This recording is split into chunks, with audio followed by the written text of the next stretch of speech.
Hi guys, welcome to my channel Love Sisters. ఈరోజు అయితే మా చెల్లి పైన అయితే ప్రాంక్ చేస్తున్నాం అనమాట. మా చెల్లికి అయితే తెలియదు, మా చెల్లి అయితే అక్కడ కూర్చున్నది, మా చెల్లికి అయితే తెలియదు అనమాట. ఇప్పుడైతే వాటర్ అయితే ఉన్నాయన్నమాట. వాటర్ ఆమె పైన చూపుతాం, రండి వాటర్ చూపిస్తా. ఇగో ఇందులో వాటర్ అయితే చెల్లెలాడు ఉంది గైస్.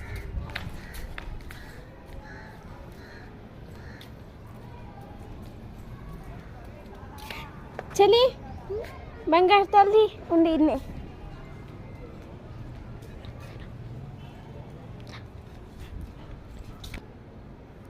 గైస్ మేమైతే ఇప్పుడు అక్కడికి వెళ్ళి వాటర్ వేస్తున్నాం.